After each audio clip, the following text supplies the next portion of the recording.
নমস্কার বন্ধুরা, Monica's food খাজানাতে সবাইকে স্বাগত। চলে এসেছি আজকে আরও একটি নতুন রেসিপি নিয়ে। আজ তৈরি করব কচুরলতি।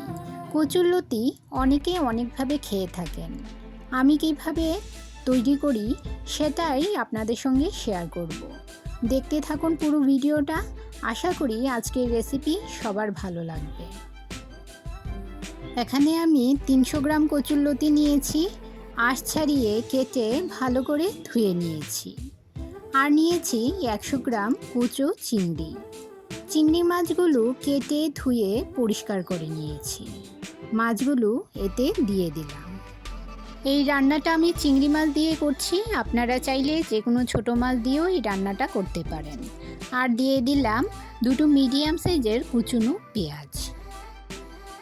দিয়ে দিলাম 1 চামচ রসুন বাটা, 1 টেবিল চামচ শুকনো লঙ্কা বাটা, স্বাদ মতো নুন, 1 চামচ হলুদ গুঁড়ো ও কিছুটা ধনেপাতা কুচি। এবার এতে দিয়ে দিলাম 3 টেবিল চামচ পরিমাণ সর্ষের তেল। সমস্ত কিছু হাত দিয়ে ভালো করে মেখে নেব।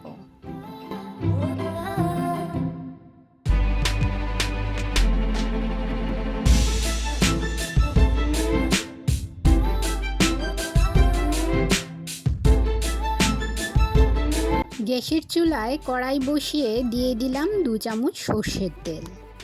তেল গরম হলে ফোড়নে দিয়ে দিলাম 1/2 চামচ গোটা জিরে।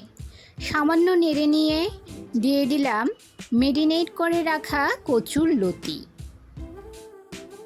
কচুরলতিটা দিয়ে মিডিয়াম ফ্লেমে খুব ভালো করে কষিয়ে নিতে হবে। আমার চ্যানেলে নতুন বন্ধু হয়ে থাকলে চ্যানেলটি সাবস্ক্রাইব করে পাশে থাকা বেল আইকনটি প্রেস করুন আর নোটিফিকেশন অল করুন পরবর্তী ভিডিওর আপডেট পেতে।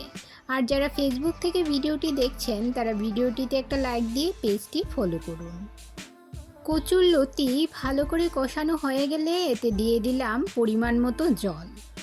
রান্নাটা মাখো মাখো হবে, তাই জলের পরিমাণটা কমিয়ে দিলাম।